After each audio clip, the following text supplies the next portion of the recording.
Okay. There's no better time to begin like the present. And I choose to begin my YouTube video journey today, January 20th, 2025.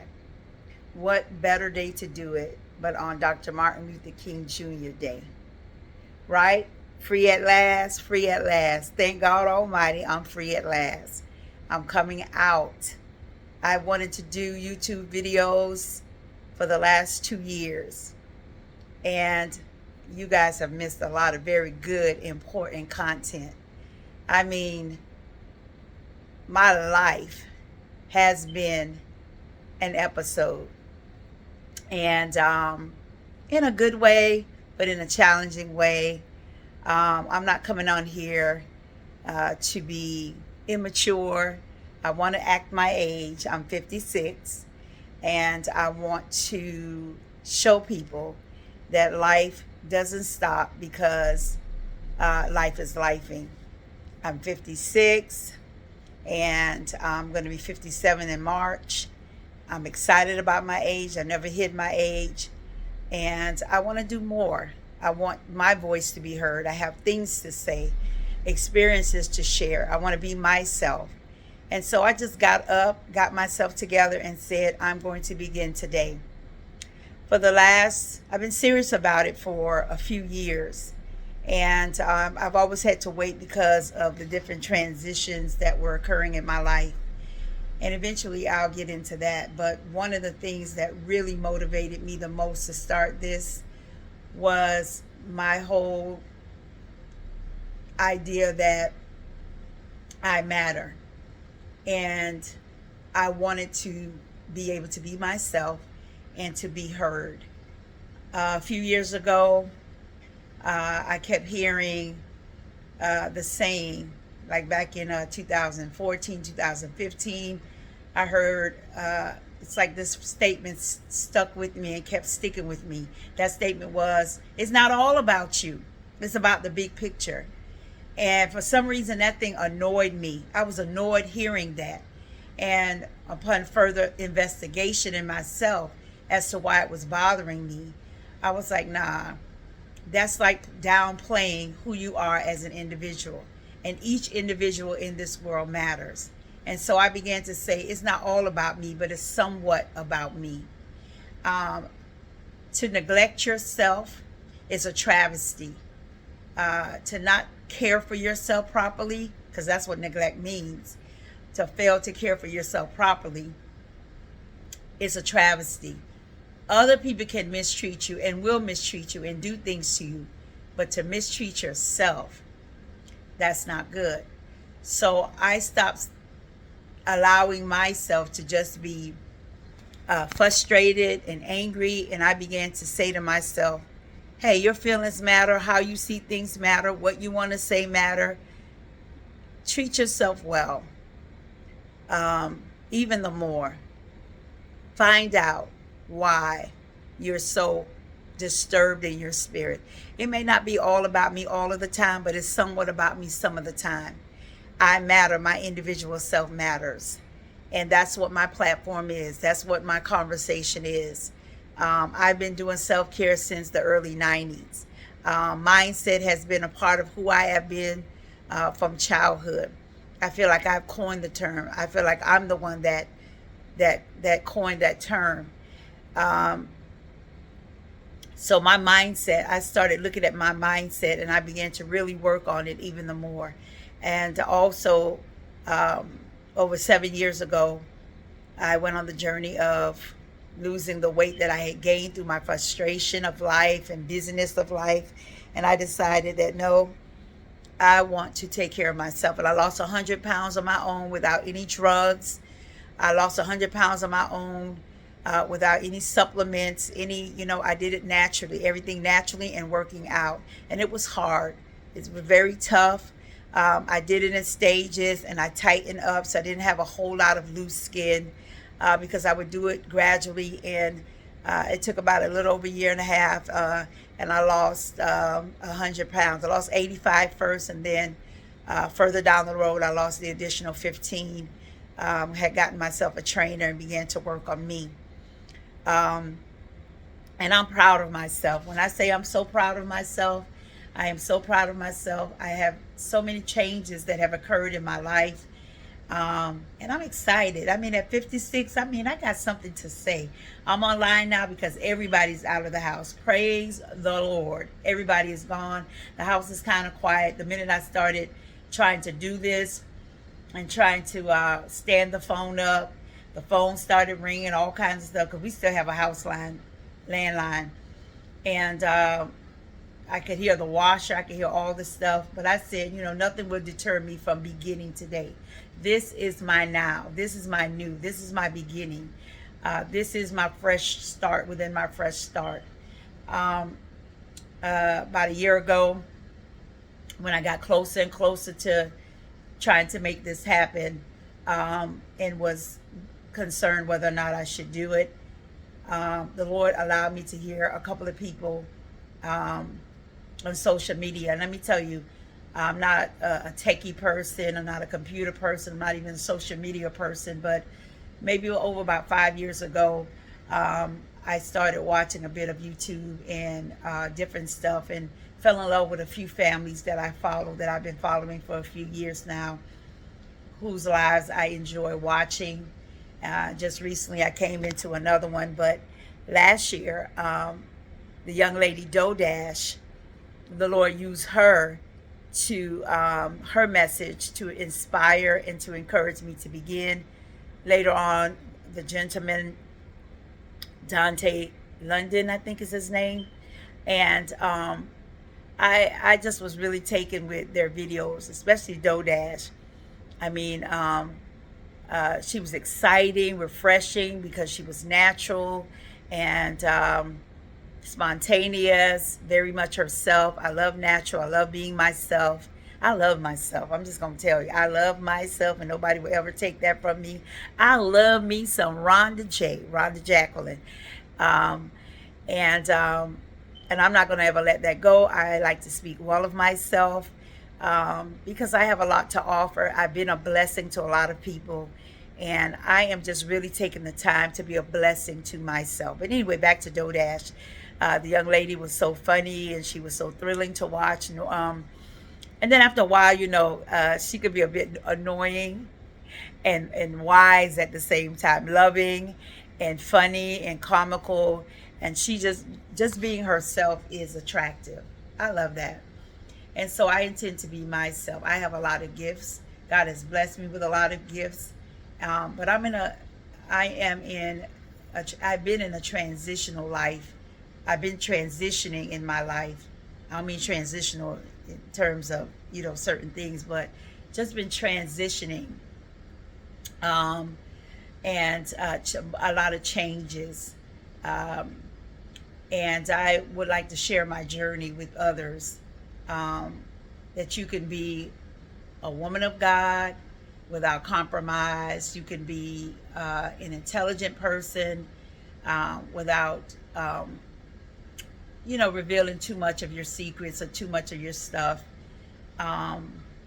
Apprehensive because your life is not perfect.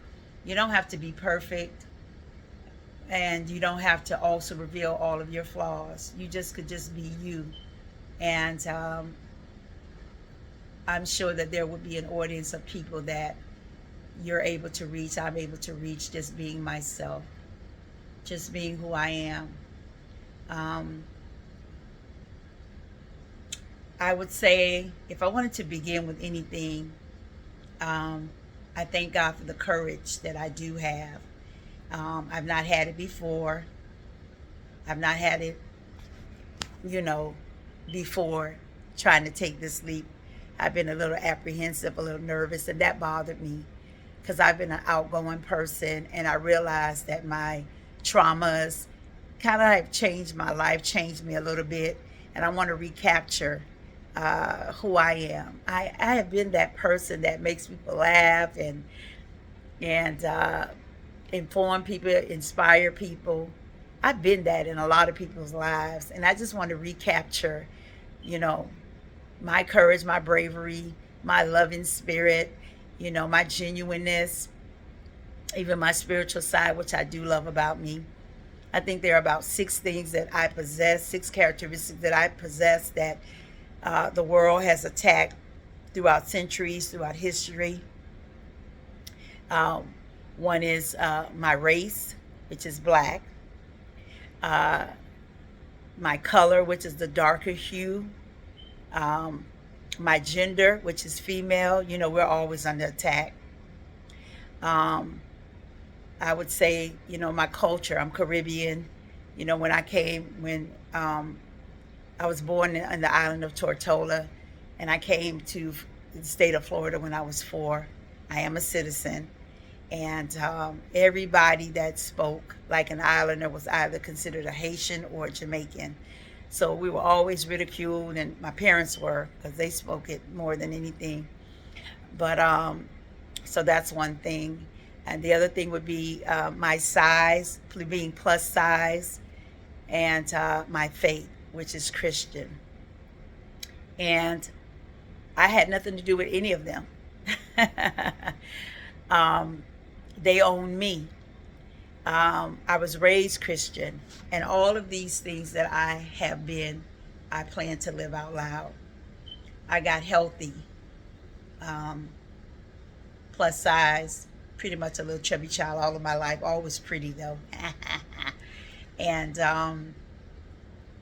you know, I just made up in my mind that I wanted to be the best me that I could be.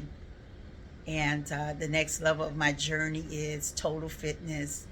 I only fluctuate with the 100 pounds. I only fluctuate between 0 and 15 pounds back and forth. But I literally want to lose another 40 pounds.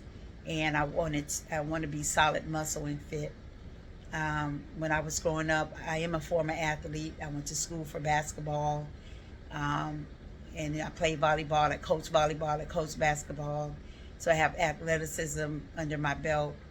I like to write. I'm a writer. I hope to publish my first 2 books in March. I sing. I dance. I have a Christian dance company. And at school, I had it for celebrating 35 years.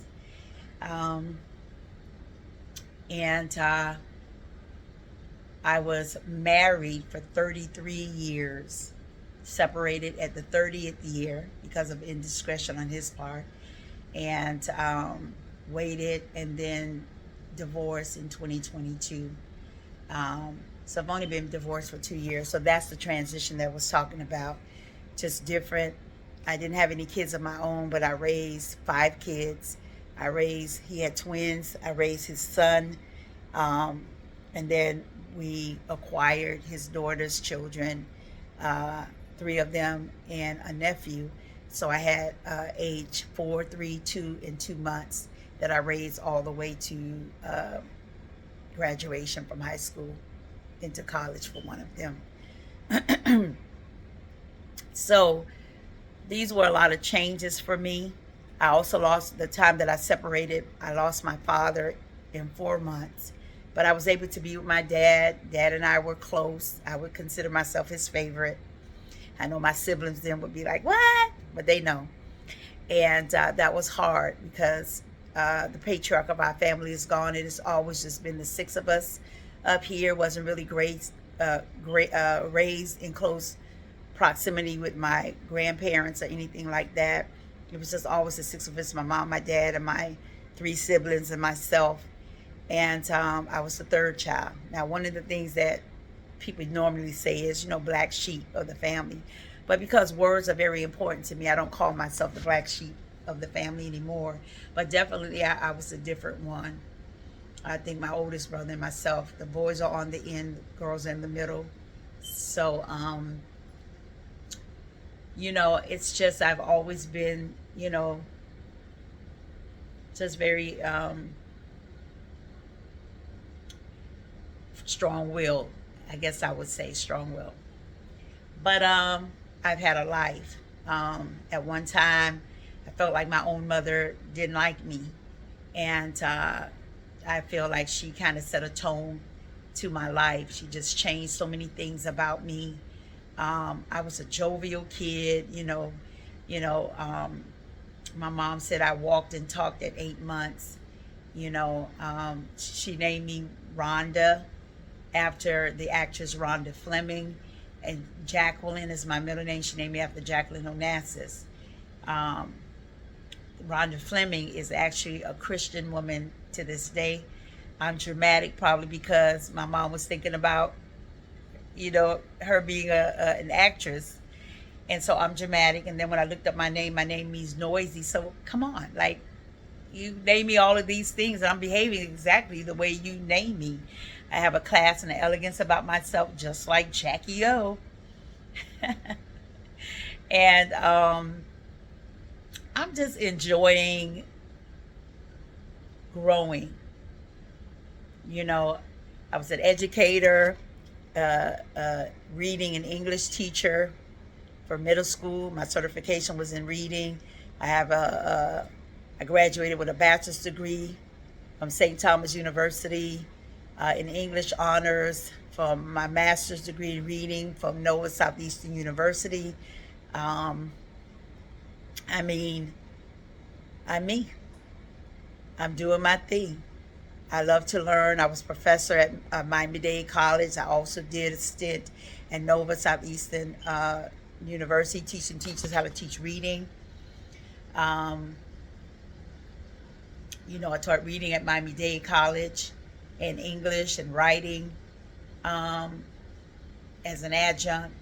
And I took care of all these kids, everybody else's kids. People have always been around me. I've empowered basketball team programs through my coaching. My dance ministry was quite large. The school was quite, flourishing, almost 100 students.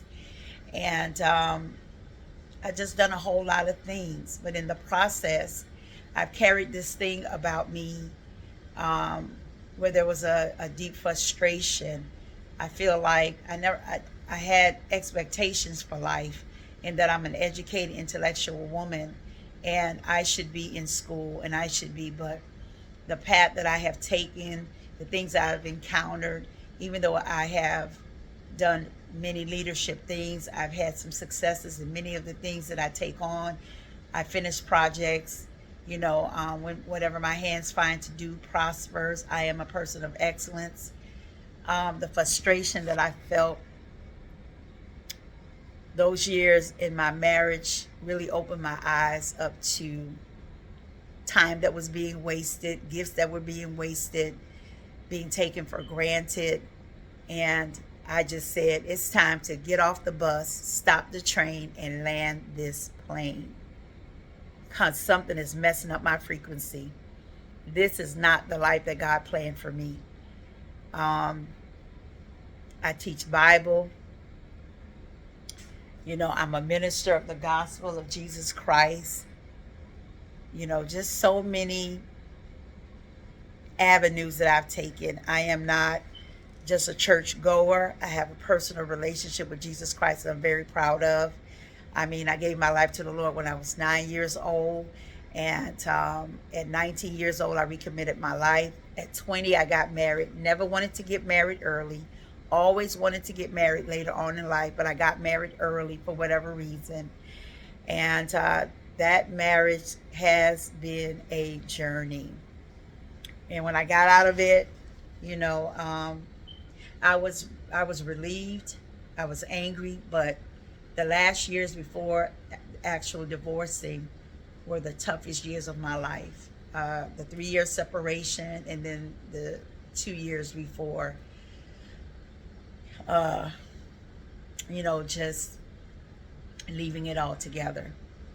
Just such a mental ride, such a spiritual ride.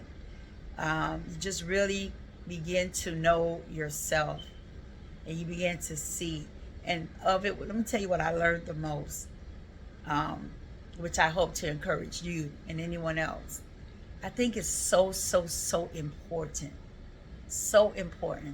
for us to have mentors and people in our lives, even our parents, to give us some things as children, that would to be deliberate about raising your children. Even those kids that God allowed me to raise, even though there were times I was hard on them, for the most part, I think I raised those kids really well. Exposed them to a lot, got them involved in a lot, and they may have been a little upset, later on, because they have DNA. They come from their own parents, but I had them on a system of growth and vision for their lives to be able to get better lives. And whatever they do with that afterwards, that's on them. But as far as them being in my care, which I felt like I did, I thank God that I had their biological grandfather and uncle, which was my husband, present, but his involvement wasn't on the level that it should be. And I feel like I did a whole lot. I thank God for the friends that I have and my circle that I had that helped me when I needed them. But what I learned about myself was that I watched how my parents moved in this world, and I picked up a lot of that purposeful guidance. And so I looked at myself, I did that. But the thing that I would say that I could have done better, the scripture always comes to mind, and people like to quote the first part, children, obey your parents in the Lord, for this is right, so you can live longer days on the earth. But the part that they don't like to talk about is parents, don't provoke your children. And I felt like I was so provoked and disturbed. I understand that everybody has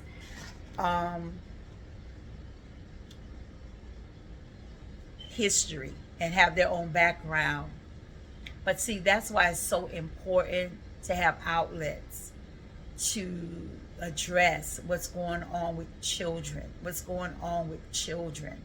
because if you don't, you grow up into these adults where the neglect, the abuse, I'm just using that, the neglect, abuse, whatever, comes along with you in your adulthood, and it could rob you of a better life. I had both of my parents. I had my father and my mother all of my life raising us. And we were a Christian family. And I'm not, I know they say, church kids are like the worst kids or whatever. It's not true. It's just that the world has expectation that because you're church kids, and they should, we should have expectation for all believers, old or young. I mean, you don't put the pressure on children, but parents have the responsibility to work out their own soul salvation. If you are a believer of Christ and you have a relationship with Jesus Christ, you need to get fixed. You need to allow the Spirit of the Lord to fix you. Okay?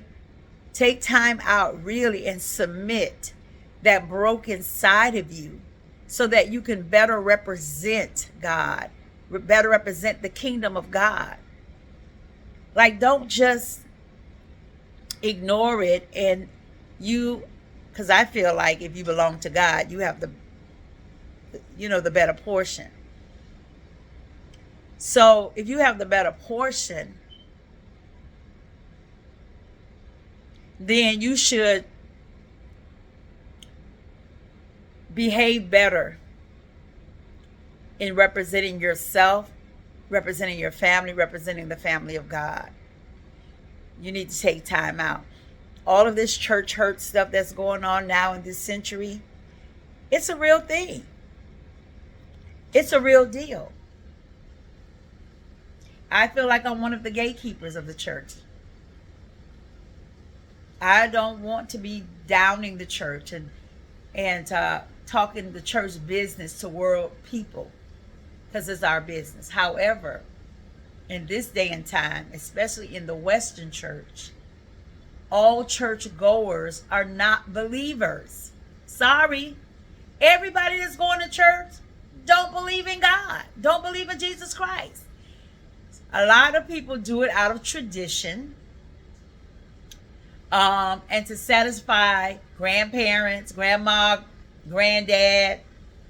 They do it out of religious understanding. You have to go on Christmas. You have to go on Easter. Got to bring in the new year with it. I guess it blesses your whole year if you go to church before the new year turns in. I mean, come on. That's what people do. And then they go and they drink. They go and they smoke. You know, they do all this stuff. And then say to you, you know, you don't judge. That's another story. We won't go there. What I'm going to say to you is everybody has to take responsibility for how they show up in life. Being abused sexually, sadly, in this country has become the norm. So it's nothing special about you because you got, you know, I don't mean to be insensitive, but you know what you can do? Go get help. I know people say that hurt people, but guess what? Healed people heal people. And we should want more of us to want to be healed so that we can produce healthy human beings. That's what I'm talking about parents provoking their children, taking away their innocence. I remember I used to, like, my dad, from what I understand, my dad, when he come home, I used to run to him, and my dad would lay on the floor, and I would sit my body on him, on his face and whatnot, playing with him, and he didn't care if my diaper was filled with whatever. He would be like, you know, just teasing me and whatnot. My mom talked about that, whatever. I was a kid that grabbed my dad's arm. I always wanted to be around my dad. My dad was a short guy. My mom is a tall woman. My mom, we had to kind of teach her how to love with hugs and stuff like that. I would run and leap on the bed, and just everything, my movement just seemed to always annoy her. But there are times I would hear her complimenting me, you know, to somebody on the phone, and then kind of putting me down, you know, in my own face, in my own presence. So she confused me. My mom confused me. And I feel like she communicated the type of person I was to my siblings. And they also took in on it. And sometimes, you know, I was treated differently. I always felt that. And what I hate more than anything is that when they would try to tell me what my life experiences was. You know, you can't tell me what my life experience. We're in the same family, but yes, I am getting a whole different vibe. And it was because I was outspoken and I had all these gifts. So put me in things, like we put ourselves in things in school and whatnot. But get me busy, since you saw all of these tremendous gifts and stuff like that. So one of my reasons for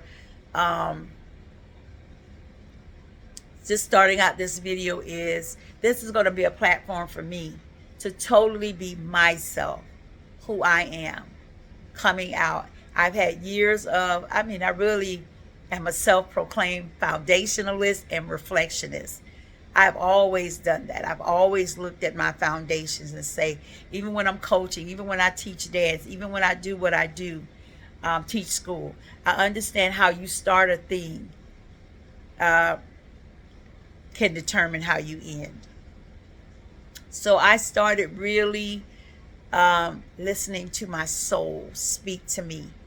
I said, you're not happy. You are unhappy. You are unhappy. And it's not anybody else's responsibility. But you know what?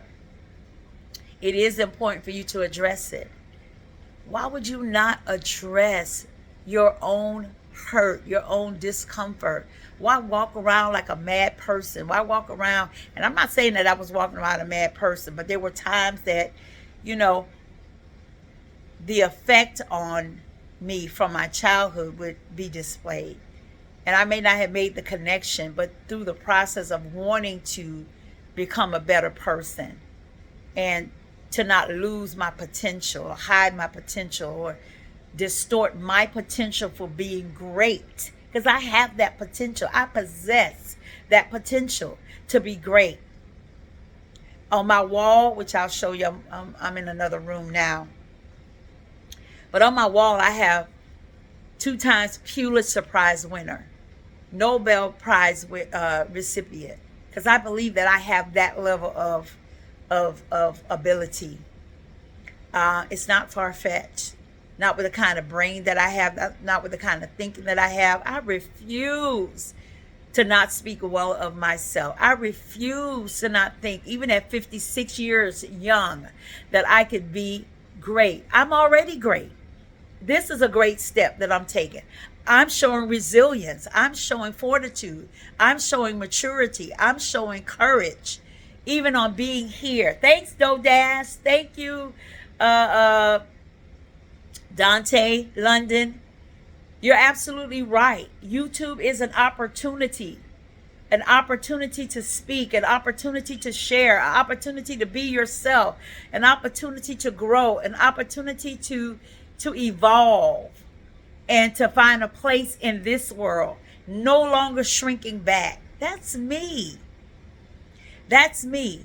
I mean, I have church background, church responsibilities, so spiritual responsibilities. So I'm very aware on how I want to show up. I am not just going to say just anything. I know how to speak my mind, but I also have wisdom. I want to be mature. There's so many people that don't want to be mature. I want to be mature. I want to show up mature. I want to be a mature human being when I show up, even here on YouTube. I don't want to just be on here doing a tap and dance for you.